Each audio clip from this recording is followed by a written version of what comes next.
Olá a todos e todas, boa tarde. Eu me chamo Neves Souza e vamos dar início aos trabalhos dessa tarde, da sala 4. Esse primeiro painel terá como título Temas de Direito Internacional e conta com 2 apresentações de 2 trabalhos.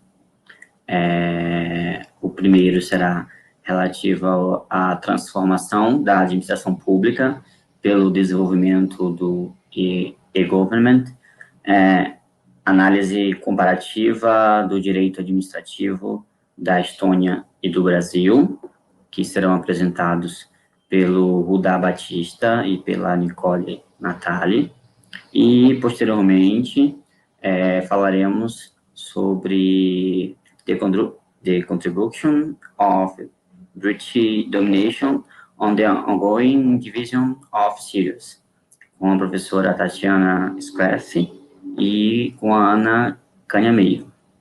Então, para a melhor divisão dos nossos trabalhos, vamos dividir as apresentações em 20 minutos cada uma delas, e após a gente finaliza com as questões que forem apresentadas, com mais 20 minutos de debate, tudo bem?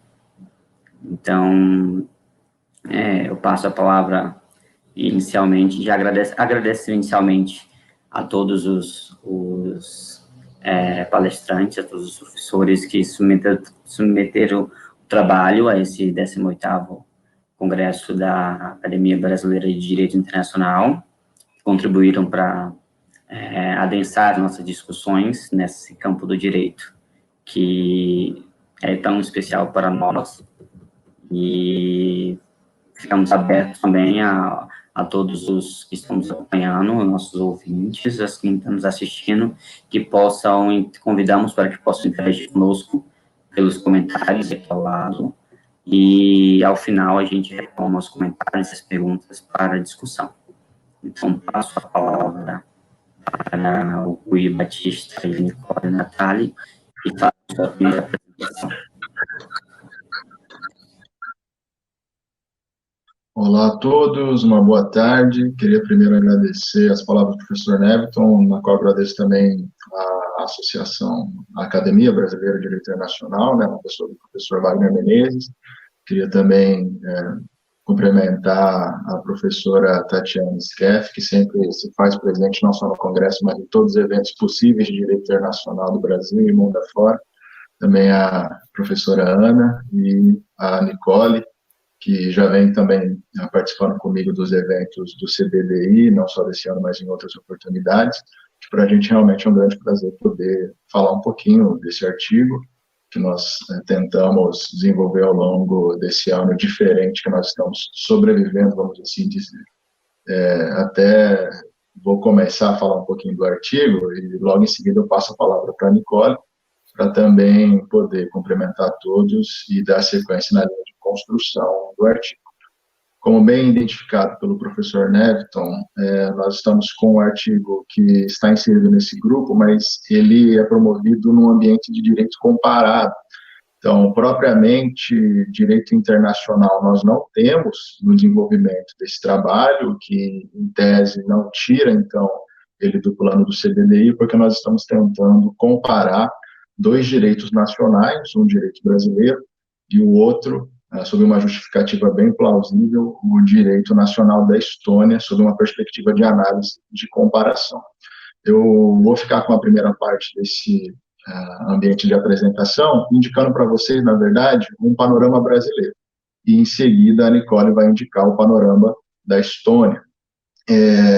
O ponto-chave da comparação é e-government, ou seja, será que Brasil, hoje, numa visualização global, pode ser considerado um Brasil de e-government ou não? E o que talvez nós precisamos modificar no plano interno brasileiro para que nós tenhamos essa dinâmica da facilidade do e-government? Primeiro, antes de tudo, nós sabemos que o Brasil é de uma dimensão enorme, né? Se eu colocar em ranking em termos de território, nós estaremos em 5º lugar, de população também estaríamos ali transitando entre 5º e 6º lugares, então realmente pensar em políticas públicas e administração pública no Brasil, em comparação com qualquer outro estado que não esteja aí nesse ambiente de território e grande população, seria até injusto, mas nós justificamos a pesquisa sendo viabilizada num panorama de análise estrita quanto a ferramentas disponibilizadas de um e-government, não sobre a possibilidade de ver quantos destinatários estão sendo atingidos em número bruto, o que realmente torna a pesquisa justa, ao invés de indicar logo, de primeiro momento, algo que poderia ser um equívoco na pesquisa. E sobre o viés brasileiro, que é a parte que me cabe, a indicação é: o Brasil tem, sim, dentro de um ambiente de mudanças da sua estrutura de direito administrativo, indicativos de que ele tenta progredir num sentido de avanço. É óbvio que isso não é de hoje, nós temos uma ambientação de reforma de direito administrativo há um bom tempo. Sempre existiu na doutrina do direito administrativo pátrio crítica, no sentido de que o direito administrativo brasileiro tem aquela raiz do direito administrativo burocrático, e é evidente que a burocracia ela vem na contramão da eficiência. Então, em 1998, a Constituição Federal é modificada, onde a gente começa a incluir no rol de princípios do direito administrativo brasileiro a possibilidade de ter a eficiência como um dos princípios que revela, então, uma preocupação brasileira genuína, constitucional, de transformar o direito administrativo de burocrático para gerencial. É evidente que, para que isso seja concretizado, há uma necessidade de ferramentas, instrumentos. E é nesse cenário de aproximação das ferramentas com a realidade, com a demanda social, que a gente inclui essa análise de e-government, que é nada mais, nada menos, em linhas sintetizadas, uma possibilidade de ver o governo, a administração pública, num formato digital ou virtual, ou na soma do digital com o virtual. E por quê? Porque a nossa realidade, basta você nos ver agora, você está vendo 4, 5 pessoas do lado de exposição e do outro lado algumas outras pessoas em observação da exposição, o que indica claramente que o digital e o virtual é a nova realidade. E é evidente que, com o agravamento de uma situação pandêmica, o distanciamento e o isolamento social demandam um acesso virtual.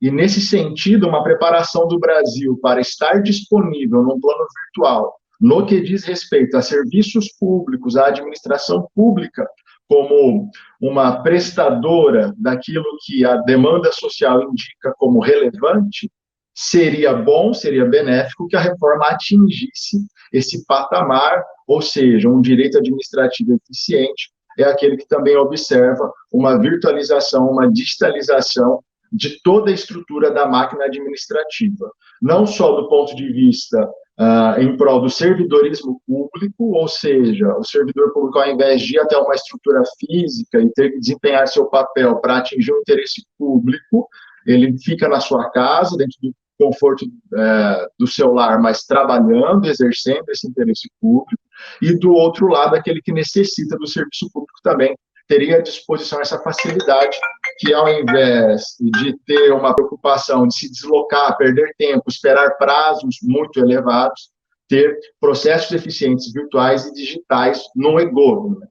Bom, a indicação inicial, e aí logo em seguida já passo a palavra para a Nicole, é que o Brasil, ele, por enquanto, engatinha no sistema de e-government, então ele não é, dentro de um ranking internacional, um país que está no topo, que está numa situação elevada, ou seja, nós não somos exemplo de e-government, mas já há indícios fortes no cenário interno brasileiro de que nós nos preocupamos. E aqui não é uma questão de ideologia, ou seja, não é um ou outro político ou partido político, mas sim uma indicação genuína do Brasil como um todo, ou seja, desde 98, independente do seu partido, independente da sua bandeira, da sua ideologia, você se preocuparia com a possibilidade de ter ou não um Brasil digital, um Brasil virtual no que diz respeito à administração pública.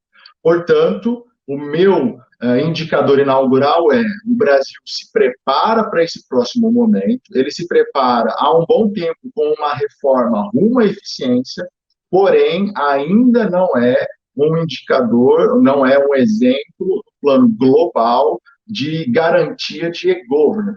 E a Nicole, então, prepara uma apresentação de comparação para depois eu tentar concluir com algumas palavras ao final, justamente para revelar instrumentos eficazes que poderiam ser trazidos para o modelo brasileiro. Bom, boa tarde a todos, eu sou a Nicole. Agora eu vou dar mais ou menos um panorama sobre o e-government na Estônia. A Estônia, ela é considerada um dos países mais evoluídos no mundo quanto ao governo digital, possuindo um modelo de e-government que é considerado bem-sucedido. Atualmente, 99% dos serviços públicos são disponíveis online, 24 horas por dia, possibilitando que dentro de um ano sejam economizados o equivalente a 844 anos de trabalho, segundo dados fornecidos pela Estônia.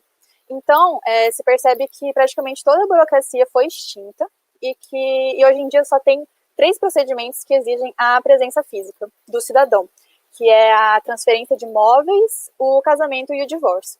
Então, tem-se que o país ele é pioneiro em converter serviços em e-solutions, e as e-solutions são esses serviços online. Então, algumas vantagens das e-solutions são que elas fornecem uma maior comunicação entre a administração pública e o cidadão, reduz as rotinas manuais e tudo isso acaba aumentando a eficiência e a transparência das atividades governamentais. Então, para dar um panorama geral, eu vou trazer algumas das e-solutions implementadas pela Estônia. Então, primeiramente, a Estônia ela possui uma política denominada de Once Only Principle ou Once Only Rule, que quer dizer que você fornece as suas informações ao governo uma única vez, e o governo ele é vedado de requerer a mesma informação novamente. Então, você fornece suas informações para um determinado setor da administração pública, e essas informações elas são compartilhadas com os demais setores. Então, isso acaba aumentando a transparência e a celeridade dos procedimentos. E para poder garantir que essa troca de dados ela vai se dar de forma segura, eles criaram um sistema chamado X-Road, que é um software, que é o software utilizado pela Estônia, que permite que esse funcionamento do sistema de transmissão de informações ele se dê de forma segura, e isso se dá por meio de tecnologia blockchain. Outra solution é o iVoting, que ele foi instalado em 2005, e a Estônia foi precursora de implementar esse iVoting, que é o voto online para as eleições. Ainda dentro do âmbito da governança digital, eles têm o e-Cabinet, que é um sistema de informação para sessões governamentais, que ele basicamente agiliza o processo de tomada de decisões internas do governo. Então, ele serve como um banco de dados que agenda e mantém as informações da sessão em pauta, e ele possibilita a participação remota daqueles que não conseguirem estar presentes de forma física. Então, antes as sessões que demoravam de 4 a 5 horas começaram a durar de 30 a 90 minutos. Então, é eliminado muito mais tempo, tornando o processo muito mais eficiente. Outra solution que é muito importante é o e-Identity, que ele é uma identidade digital emitida pelo governo, que possibilita a autenticação de documentos e pessoas, sem que haja a presença física delas. Então, é possível que, por exemplo, você consiga fornecer assinatura digital utilizando esse cartão de identificação, sem ser necessária a sua presença física. Então, com esse tipo de identidade digital, há ainda mais economia de tempo, os procedimentos acabam sendo mais fluidos e práticos, e isso não só para o cidadão, mas também para o governo. Outra solution é o e-Justice, que faz com que a Estônia tenha um dos sistemas jurídicos mais eficazes do mundo e o segundo mais rápido da Europa. Então, no e-Justice, os processos são totalmente automatizados e as comunicações elas se dão eletronicamente por meio do e-File. com esse file, todas as informações do processo ficam disponíveis em um sistema integrado que troca as informações com todas as instâncias do judiciário. Então, os dados eles são inseridos uma única vez e todas as instâncias vão ter acesso. Já na área da saúde, eles têm o eHealth, que cada cidadão que já foi ao médico alguma vez, ele vai ter um prontuário online, que é rastreável. Então, todos os dados desse paciente, ele fica nesse prontuário online. Então, outras consultas que ele já foi, exames, tudo fica nesse prontuário rastreável. Então, toda vez que ele vai ao médico, ele consegue ter acesso a todas essas informações. Mas não só ajudar, facilitar e acelerar as consultas, mas ele também é muito importante para questões críticas, situações críticas, como, por exemplo, um acidente, que por meio do eHealth é possível extrair dados como tipo sanguíneo e alergias. Já no que se refere à educação e pesquisa, eles têm vários sistemas que facilitam o acesso a informações, como o Estonian Education Information System, e que ele reúne todas as informações referentes à educação no Estado. Então, não só questão de material, mas ele também reúne informações sobre instituições, professores e até estudantes. Referente à última área, que é a área de negócios e finanças, ela também é extremamente beneficiada pelas e-solutions e tem como seu principal instituto o e-residency, que esse vai ser abordado em seguida, agora de forma mais profunda. Então, para terminar essa parte, no que se refere às e-solutions, fica claro que esse sistema implementado pelo e-government, ele gera um grande desenvolvimento no país, nos seus principais setores, gerando uma diminuição significativa da burocracia, dos procedimentos tanto jurídicos quanto administrativos, acarretando uma grande economia de tempo e tornando os processos mais fluidos e, com isso, aumentando a eficiência do sistema. Então, percebe-se que o e-government ele possibilita uma forma de governança inovadora e eficaz. Agora, tratando de maneira mais profunda sobre o e-residency, o e-residency ele foi criado em dezembro de 2014, então ele é relativamente novo, e ele consiste em uma identidade digital transnacional, que confere cidadania eletrônica para qualquer indivíduo que solicitar, tornando ele um residente eletrônico. Então, essa cidadania digital, ela possui como intuito que esse residente eletrônico ele possa usufruir de alguns dos serviços eletrônicos públicos da Estônia. Então, com isso, é possível que empreendedores de todos os lugares do mundo tenham legitimidade para abrir uma empresa que vai ser sediada eletronicamente na União Europeia e que possam gerenciar de forma totalmente remota. Então, com isso, revoluciona não só o processo de criação da empresa, mas possibilita que transações que eram antes fundamentalmente internacionais sejam executadas de forma nacional, porque a empresa vai ter acesso ao mercado interno da União Europeia, mesmo que o empreendedor seja de fora dela. Então, só trazendo alguns dados sobre o e-residency, até abril de 2020, tinha mais de 12 mil empresas registradas por meio do e-residency, sendo mais de 100 mil e-residents. Então, hoje em dia na Estônia, uma em cada 6 empresas são de um e-resident. E, além disso, a receita de tributos arrecadados até mais ou menos começo do ano representava mais de 35 milhões de euros. Algumas informações básicas referentes à cidadania digital é que, primeiramente, ela não é uma cidadania real. Então, se você for um e-resident, não vai ter permissão para permanecer na Estônia. E também não vai ter outras espécies de direitos nacionais. Então, ele não serve como uma cidadania real e ele também não serve como um documento de viagem. Porém, como um residente eletrônico, o indivíduo vai possuir, sim, alguns direitos, e esses direitos são, em regra, voltados para a abertura de empresa. Então, por exemplo, a possibilidade de registrar e administrar uma empresa online, acessar serviços de banco online na União Europeia por meio da empresa, assinar documentos digitalmente, enviar eletronicamente declarações de impostos, entre outros. Então, o e-residency ele é ideal para os empreendedores que buscam a flexibilidade e também aqueles que vivem em países que são muito burocráticos. Outro ponto de destaque, além da facilidade de abrir empresa, é que vai ter esse acesso interno ao mercado da União Europeia. Isso é interessante porque a empresa vai possuir todos os benefícios das empresas criadas em países da União Europeia mesmo, então vai poder usufruir do seu mercado único. Com isso, diante do exposto, resta claro sobre o e-residency que ele gera um grande impacto não só no mercado interno, mas no mercado externo. Foi gerado mais de 1 bilhão de euros de atividade ou movimentação econômica por meio dessas empresas.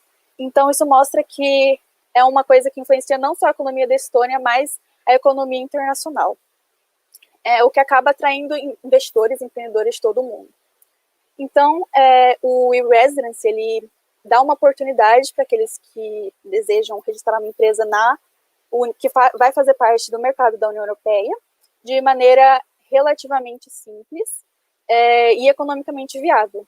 Então, penso que esse modelo da Estônia, ele proporciona uma transformação no modo de agir perante não só o mercado local, mas regional e internacional. E agora eu vou passar a fala de volta para o Rudá. Obrigada. Bom, em linhas conclusivas, vamos assim dizer, só para a gente poder fechar o nosso pensamento de comparação, existe sim uma previsão atual do governo brasileiro num projeto amparado por uma mudança bem recente, que identifica no decreto 9756, de 11 de abril de 2019, a instituição de um portal único, o .gov.br. Nesse portal único, a intenção inaugural é de que nós, no Brasil, em breve, possamos atender por meio de sistemas digitais e até mesmo por meio da internet, facilitando, então, a vida do nosso destinatário principal, que é o cidadão, com serviços prestados por todos os planos das pastas do governo. Hoje nós temos em torno de 311 serviços cadastrados, mas a pretensão é de chegar na casa de milhares de serviços, e com certeza, quem sabe, num CBDI número 28, 38, a gente não possa retornar para falar, olha, atualmente o Brasil ele é destaque no cenário internacional por meio de uma plataforma digital ou até mesmo por meio de um e-government eficiente que consegue concretizar o sonho constitucional do princípio estampado no artigo 37 da eficiência como um dos pilares da administração pública. É óbvio, mais uma vez enfatizo, que a ideia do artigo era comparar um modelo altamente evoluído, distante da nossa realidade, justamente para indicar instrumentos que ainda não existem no Brasil, mas que podem, sim, ser uma realidade em breve, a depender de como é levada em consideração pela própria estrutura da política, em especial a política administrativa, por quem governa ou vier a governar não só a União, mas os estados e os municípios. Então, com certeza, existe já proposta e preocupação, mas ainda não existe uma concretização plena. Essa era, acho que, a proposta inicial do draft, lá em dezembro, depois do artigo, com o decorrer da pesquisa. Agradeço a Nicole aqui publicamente pela dedicação, não só nesse ano, mas em outros anos. Ela sempre atenta aos editais do CBDI, sempre atenta à pesquisa do direito internacional comparado, e com certeza o artigo é fruto da Nicole, da dedicação dela ao longo do ensino superior aqui em Londrina, na PUC Londrina. Então, ficamos abertos a perguntas, né? Obviamente, toda pergunta é bem-vinda. Vi aqui no chat, enquanto a Nicole falava, o plano de agradecimento de outros professores, em especial ali a professora Josélia, que sempre está atenta conosco, sempre presente ao lado ali da professora Tati também. Então, agradecimento aos agradecimentos do chat, ficamos à disposição de todos vocês. Obrigado, professor Neviton e professora Tati, a Ana e a Nicole, pela paciência, pela audiência.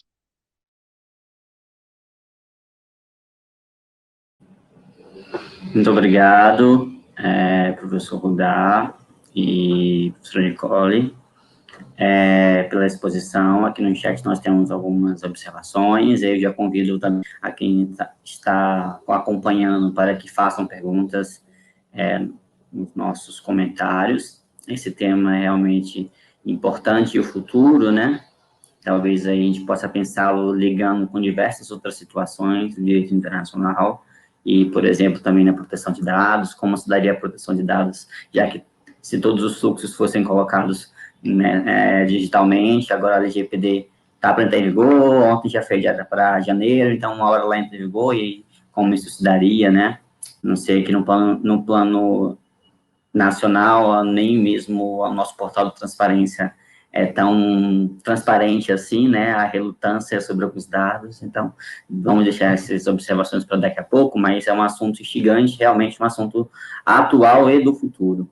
Mas já passo a palavra agora para a professora Tatiana Skeff e para a Ana Canemeiro, que vão proferir a sua palestra já mencionada, e também convido a todos que possam dialogar com as professoras apresentando seus comentários no chat ao lado. Obrigada. Com vocês a palavra. Obrigada, Neviton. É um prazer te ver novamente, assim como o Prof. Rudá. Saludo também a Nicole e a minha querida aluna Ana, que comigo, então, desenvolveu essa pesquisa que nós vamos apresentar aqui hoje para vocês. Também saúdo a todos que estão nos acompanhando, a querida Josele, né, que sempre está presente nos eventos. Então, é um prazer imenso aqui compartilhar o resultado dessa pesquisa. Bom, a mim cabe fazer uma introdução.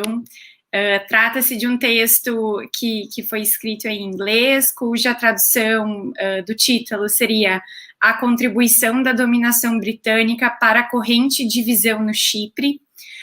Esse é um texto que foi escrito em razão de uma chamada que nós vimos no ano passado, Ana e eu, de um evento que ocorreria no Chipre sobre o período colonial, né, de 1878 a 1960, em fevereiro desse ano, mas em função, enfim, coronavírus e diversas outras situações que nos fazem agora estar aqui, inclusive online.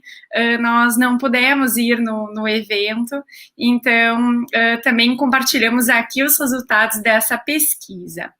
Essa pesquisa que foi desenvolvida, enfim, junto com a Ana, no âmbito do Grupo de Estudos e Pesquisa em Direito Internacional da Universidade Federal de Berlândia, que coordeno junto com o professor Tiago Paluma, que também estava nos acompanhando. Gostaria aqui de deixar um agradecimento público à Ana por ter desenvolvido essa pesquisa, a segunda pesquisa que ela desenvolve no âmbito do grupo de estudos, e é um prazer imenso tê-la aqui comigo, né, ao meu lado, enfim, para expor essa pesquisa, que tem como objetivo justamente trazer essas nuances, de que maneira a dominação de certos países ou esse movimento imperialista no qual o direito internacional é conhecido no âmbito do século XIX, século XX, enfim, anteriormente também, mas especialmente no âmbito da dominação inglesa, e de que forma que esse imperialismo, essas formas de dominação acabam trazendo prejuízos, por vezes, aos países e a ideia de identidade. Então, feita essa introdução, eu vou passar a palavra para a Ana, que vai trazer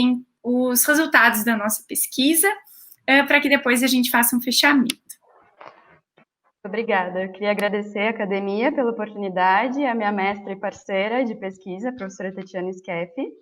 Eu começo, então, a minha fala com uma frase do filósofo alemão Goethe, que diz que existem muitas palavras no mundo, mas poucas ecoam. Quando a gente fala de pós-colonialismo, de políticas imperialistas, a gente precisa fazer com que essas palavras ecoem e que esses ecos eles sejam escutados. O intuito principal da nossa pesquisa, então, foi desvendar quais foram as escaras, as cicatrizes que essa colonização britânica deixou no Chipre. qual foi o impacto dessa colonização nessa divisão identitária. Então, é importante que a gente caracterize como era pré-chegada inglesa e pós-chegada inglesa. Antes dos ingleses, a gente tinha a soberania do Império Otomano na ilha. A língua oficial do Império era o turco e a religião oficial era o Islã. A população nativa da ilha era uma população grega, falante grega. E é importante ressaltar que essa população nativa era a maioria, os gregos ortodoxos eram maioria, mas eles viviam dentro do status de eximes, ou tolerados na tradição, dentro do Império, mas isso não significava que eles eram excluídos ou discriminados, pelo contrário, a gente consegue perceber algumas vezes a união dessas populações contra um sistema abusivo de impostos, por exemplo, dentro do multiculturalismo do Império Otomano e das políticas, das práticas de coexistência pacífica por meio da boa vizinhança. Então, caracterizada essa Pax Otomana, quando começam os problemas no Chipre? A partir do momento que a gente tem o aporte de uma ideia mais sofisticada de nacionalidade, principalmente de uma identidade ligada à linguagem e à origem étnica, os conflitos começam a surgir. No século XIX, é um século em que a gente consegue observar a autodeterminação de muitos países, um deles sendo a Grécia se torna independente no século XIX, e é aí que surge a ideia da enosis, que todos aqueles territórios historicamente gregos, o Chipre incluso, deveriam se unir à grande mãe Grécia. Então, formando uma grande nação grega, o que fica no imaginário dos gregos cipriotas. Dessa forma, então, qual que é a participação inglesa nesse caso? A política colonial britânica, ela é fundamentada, ela tem as bases dela nas diferenças das populações colonizadas, das populações dominadas, sejam essas diferenças culturais, linguísticas, tribais e étnicas, como é o caso do Chipre.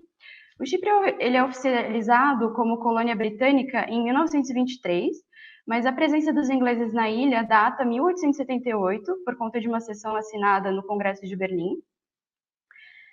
E então a gente consegue observar que, uma vez o Império Britânico instalado, a gente tem um período de transição em que essa coexistência pacífica que existia no Império Otomano, ela vai gradualmente se erodindo. Dessa forma, então, quais foram os mecanismos que os ingleses usaram para aprofundar essa fissão identitária que já existia, dava os primeiros passos no Chipre? O primeiro foi a implantação de um conselho legislativo, em 1882, que era composto por 12 membros, sendo 9 gregos e 3 turcos, e era operado pelo princípio da representação. Esses 12 membros eram eleitos, respectivamente, pelas suas populações, mas esse conselho ele teve um efeito negativo, porque era uma forma rudimentar de representação, então ele acabou intensificando e institucionalizando essa diferença, porque o princípio da representação, ele pressupunha uma sociedade integrada, que não era o caso do Chipre. O segundo mecanismo que a gente consegue observar são políticas que separam comunidades religiosas e políticas segregacionistas, sendo a principal a separação dos conselhos de educação. Então, a gente tinha um conselho turco e um conselho grego. E qual que é o resultado dessa separação? As crianças, então, elas foram socializadas, elas foram criadas para enxergar identidades antagônicas. Então, o eu em oposição ao outro, turcos e gregos, no caso. Na decorrência, nesse caminho, a gente consegue observar também que a enosis, ela ganhava força e ela era vista pelos gregos como a única narrativa natural ou possível, o que preocupava os turcos, porque como os gregos eram maioria, eles acreditavam que as práticas culturais turcas elas seriam engolidas. E eles também tinham uma espécie de enosis, a deles era chamada Takizm, que era esse grande estado turco. Então, os turcos cipriotas queriam se unir à Turquia. Como resultado, então, a gente vai ter a Primeira Guerra Greco-Turca, que leva a uma série de massacres e uma formação consolidada agora desse antagonismo entre gregos e turcos, que vai evoluir para um conflito armado nos anos 50, entre a guerrilha grega contra o Império Britânico, EOK, e a contraforça turca, TMT, que cria, então, esse grande Estado turco. E a Grã-Bretanha, como metrópole colonizadora, ela não tratava o caso do Chipre com peso, não tinha uma diferença para eles. Era indiferente a questão, eles só vão passar a lidar com isso em 1955, quando a violência é escalada, e a gente, então, tem a declaração de um estado de emergência pela coroa britânica. Esse estado de emergência vai levar, alguns anos mais tarde, em 1960, à saída dos ingleses da ilha, o que não significa que a violência para por aí. A saída dos ingleses se dá pelos tratados de Londres e Zurique. Esses tratados são divididos em dois: o de aliança, que então previa a cooperação da Grécia, a Turquia e o Chipre, agora independente, com a saída dos ingleses, e a não interferência dessas nações, assim como a manutenção da integridade territorial do Chipre. E a segunda parte era um tratado de garantia, que era o reconhecimento, então, dessa independência e a Constituição cipriota. Essa Constituição, ela previa, então, um presidente grego e um vice-presidente turco. Eles tinham poder de veto em questões que eram relacionadas às relações exteriores, defesa, segurança. O sistema judicial também era dividido, os tribunais de instância inferior, eles eram separados em gregos e turcos.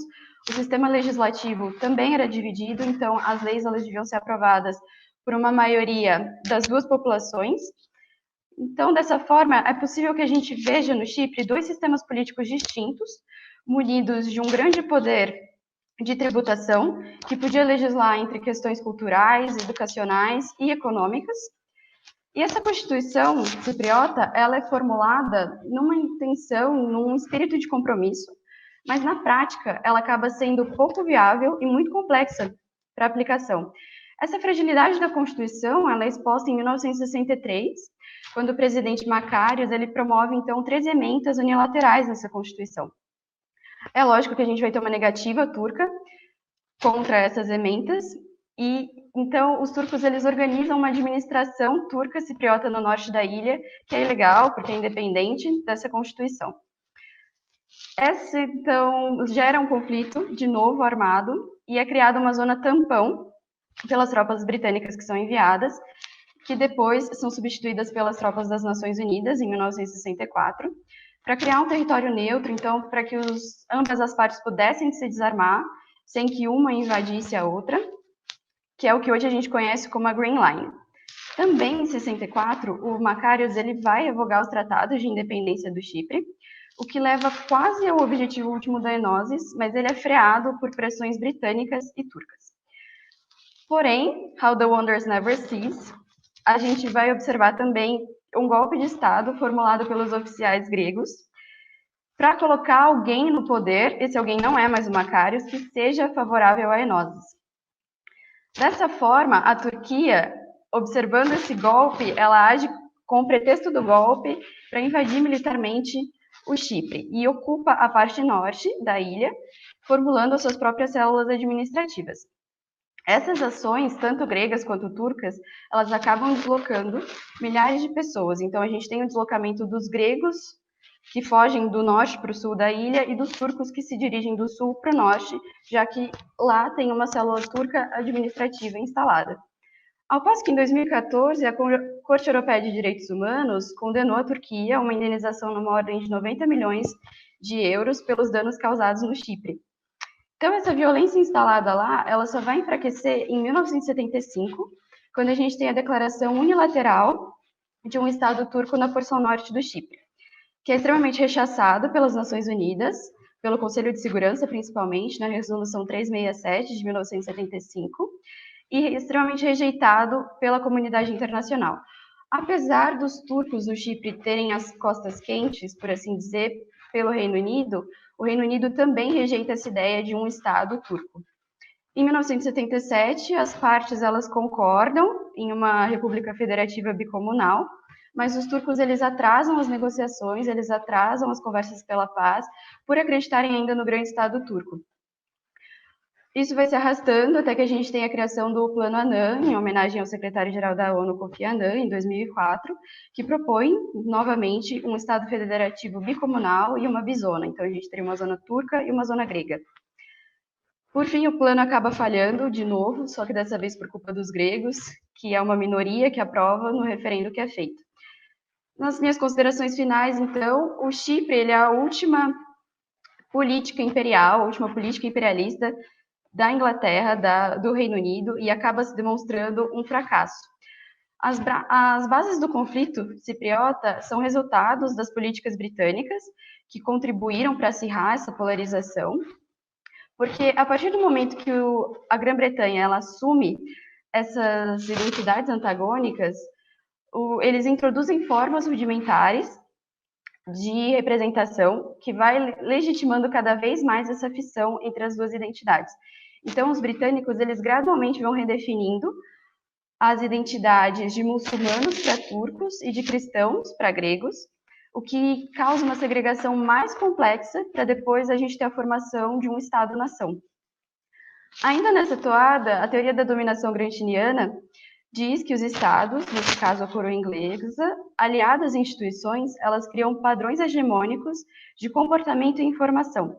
Então, a gente passa a ter uma sociedade dominada pelo consenso e não pelo uso da força.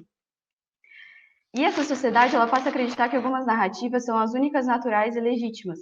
Geralmente, essas narrativas protegem uma classe dominante. De novo, no caso, a classe dominante vão ser os colonizadores ingleses.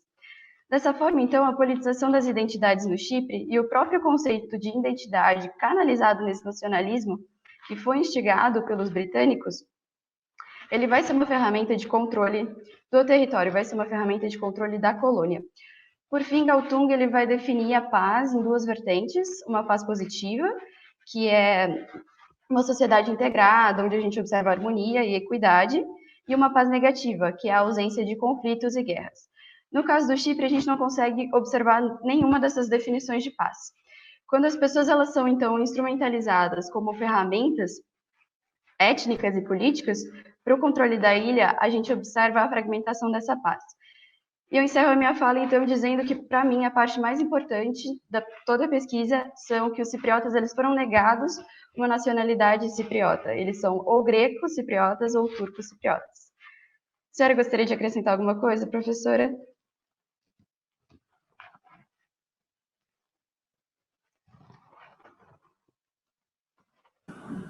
O áudio, professora, tá ó. É sempre o microfone.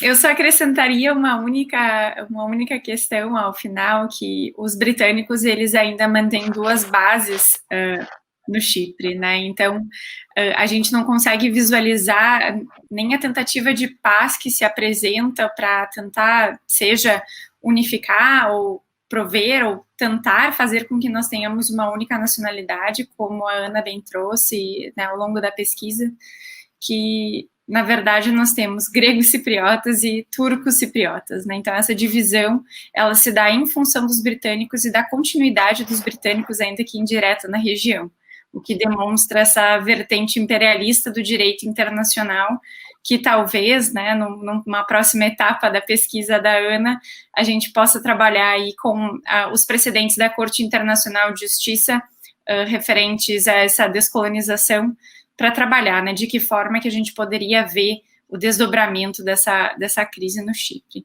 Mas é apenas isso, apenas essa conclusão. É isso, então ficamos abertos a perguntas. Muito obrigada. Muito obrigada a todos pela atenção.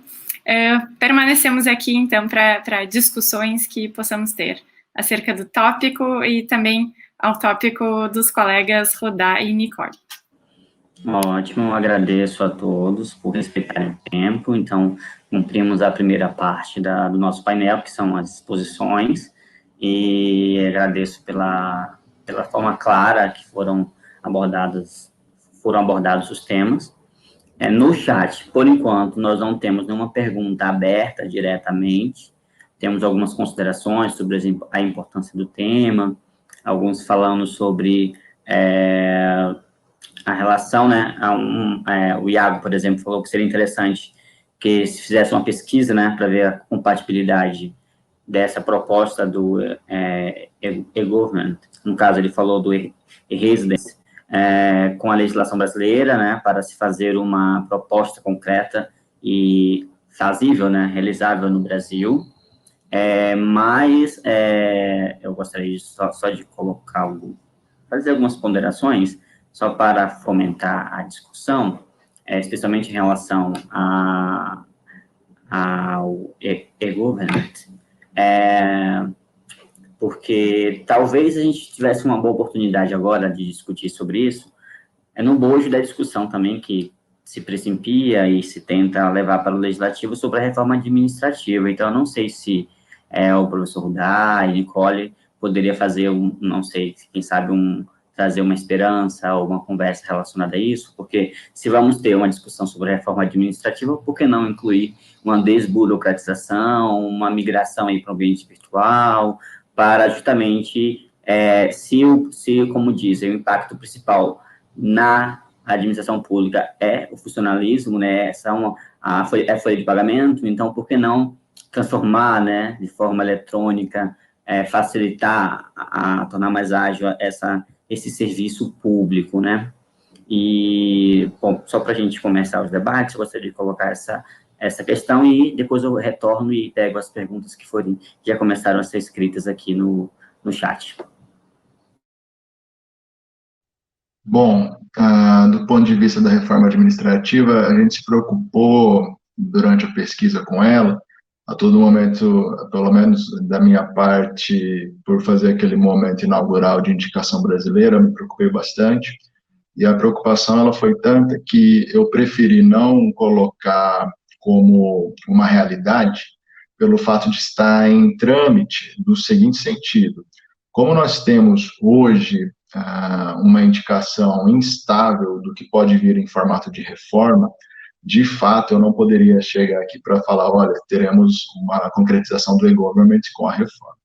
Mas a linha de pensamento do atual governo, e aí nós estamos falando de ideologia dentro do plano de governo, é totalmente favorável à desburocratização, na verdade, ao enxugar a máquina estatal, que com certeza indicaria a possibilidade de você investir no e-government, né?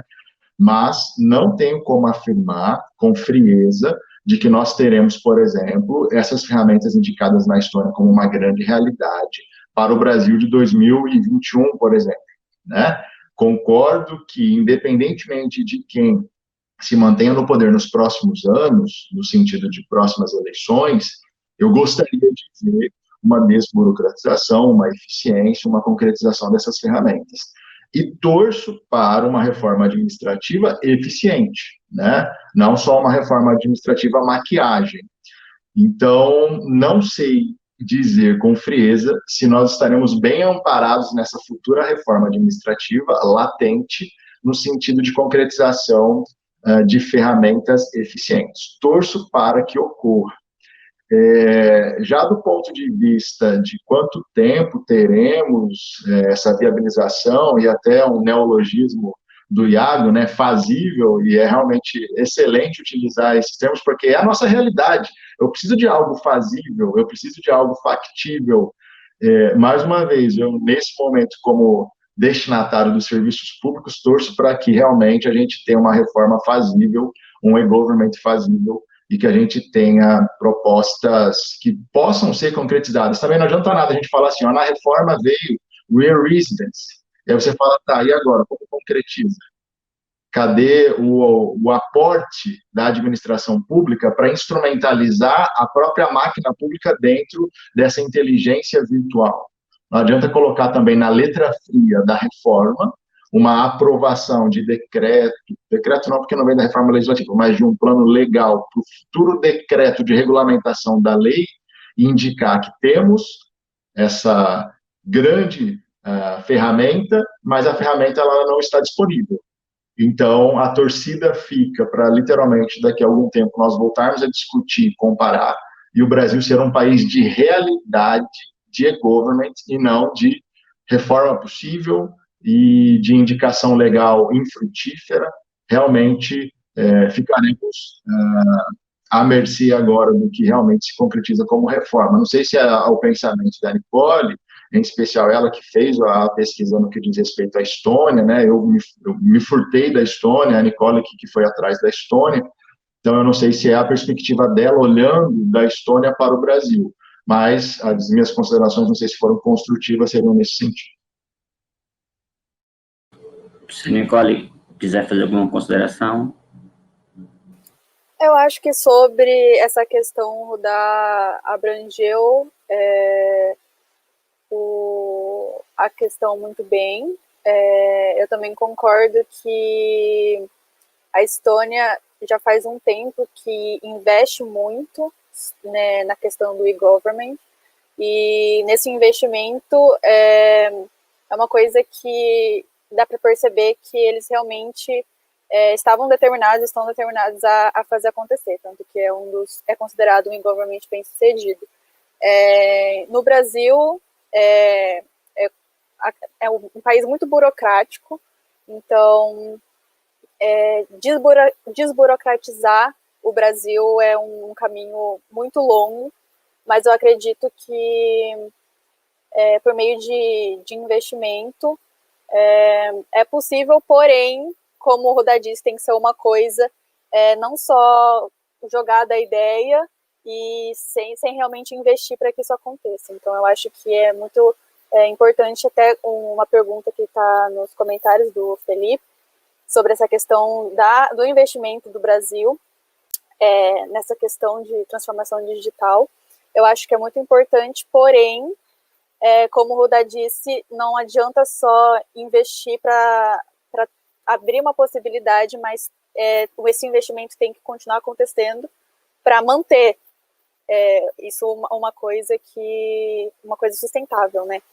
Então, eu acho que nessa questão é mais ou menos isso. Ótimo.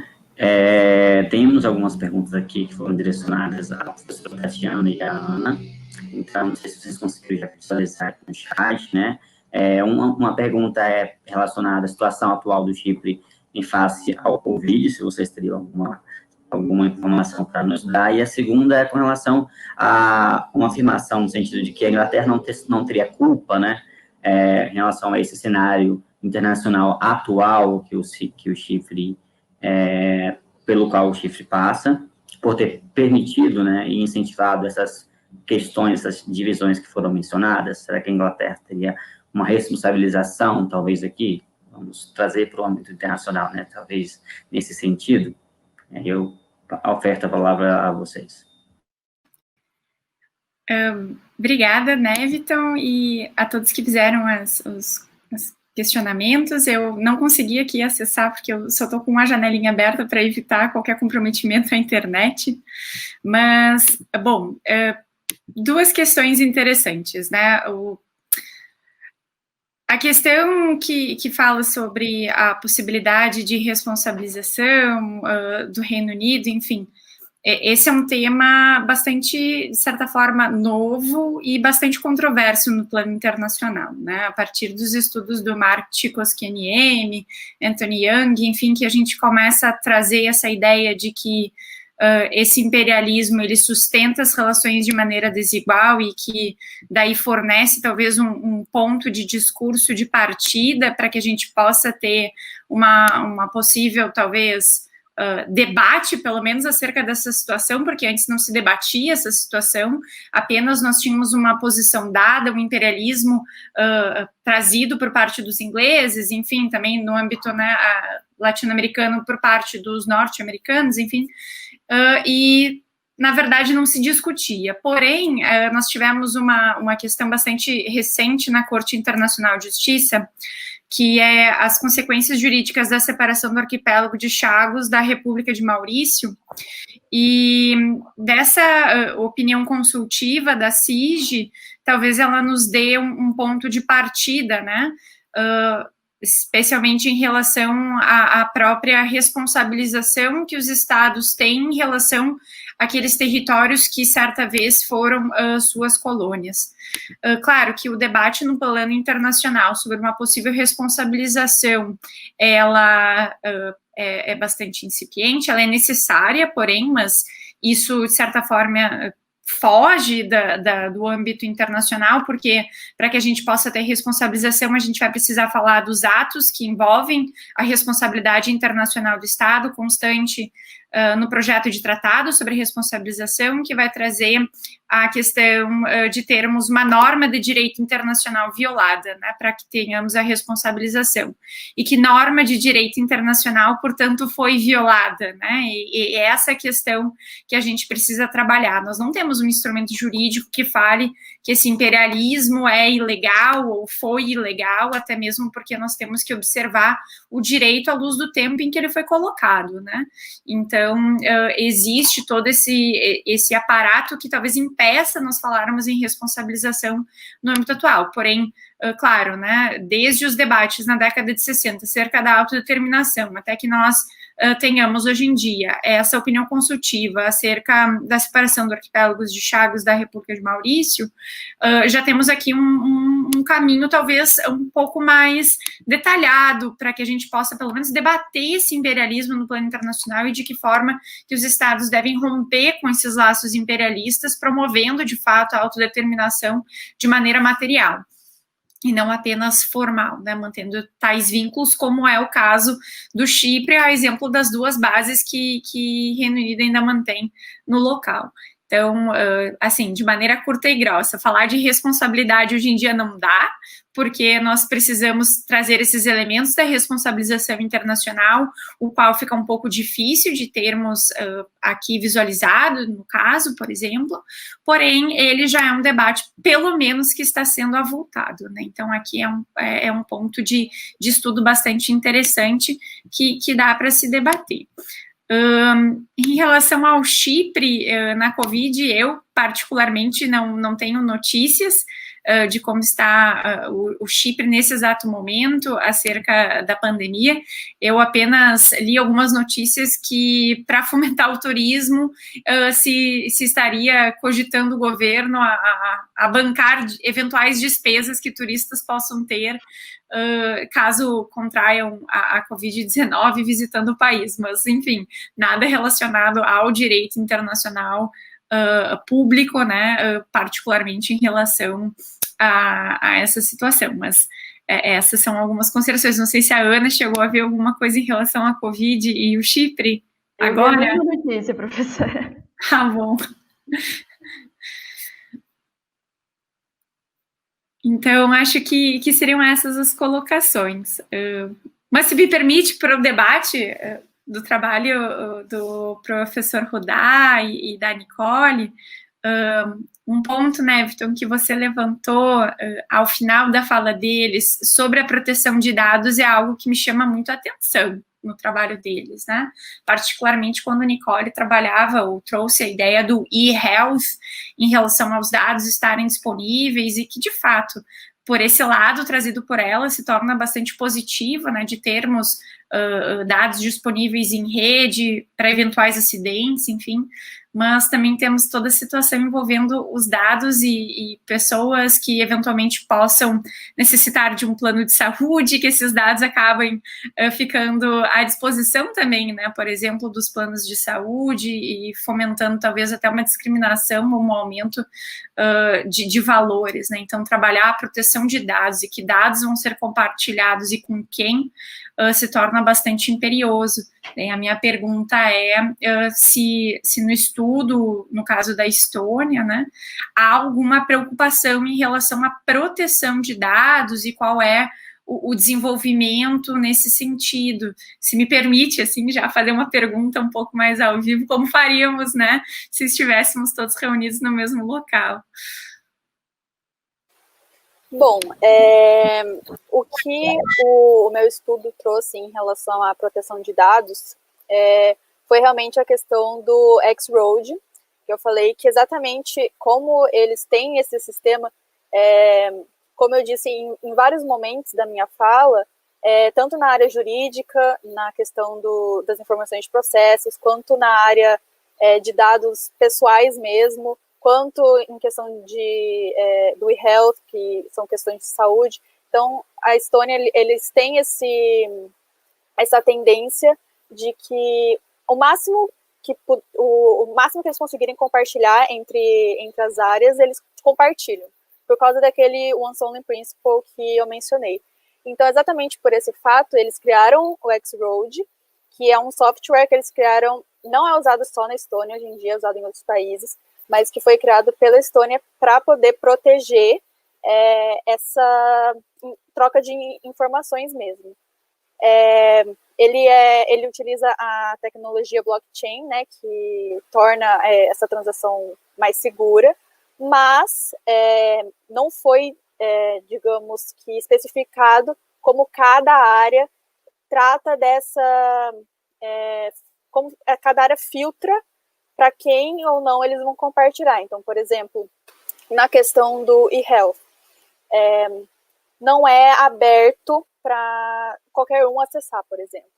Por exemplo, eu vou num médico e daí ele consegue ter acesso ao meu prontuário por meio do e-health e por meio da minha identificação digital, que é o e-identity.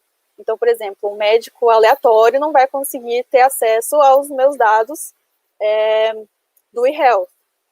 Então, eles têm esse ponderamento, mas também não fica explícito como eles realmente tratam especificamente em cada área dessa troca de informações. Mas o que ficou claro é que eles, pelo menos, têm esse software, né, para proteger de hacker, esse tipo de coisa, mas entre as pessoas que estão dentro, que recebem essas informações, daí não fica muito claro como que eles fazem esse filtro.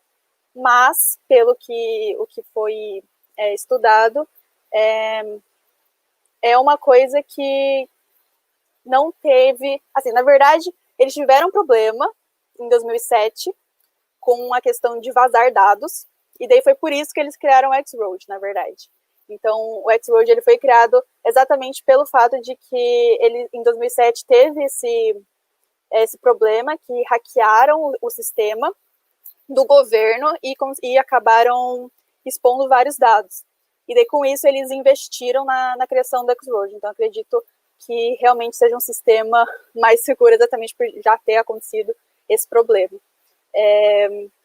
Mas é isso. Se o Rudá quiser acrescentar alguma coisa. Como eu já enfatizei, a pesquisa de Estônia é da Nicole, né, uma profundidade salutar de pesquisa, e não tenho nem como retificar, só vou ratificar as informações vindas da Nicole. Bom, acho que já temos aqui o tempo, inclusive, dado para o nosso painel, que foi belíssimo, tivemos discussões ótimas aqui, atuais, né, tanto relativa a uma necessidade brasileira, talvez, aí no futuro, de melhoramento dos nossos serviços digitais, quanto análise aí do direito internacional público sobre a situação do Chipre, e que também traz à tona discussões importantíssimas do direito internacional. Agradeço a todos os palestrantes desse primeiro painel, agradeço à professora Ana, ao professor Rudá, à professora Nicole, à professora Tatiana, e convido todos vocês, inclusive também a quem está acompanhando como ouvinte, para permanecer no nosso painel, na nossa sala, para que possamos começar o seguinte painel, que já estamos no horário dele, inclusive, que falará sobre arbitragem e métodos de resoluções de conflitos, tá bom? Boa tarde a todos e nos vemos em outros painéis. Até mais. Obrigado. Obrigada a todos. Boa tarde. Obrigada.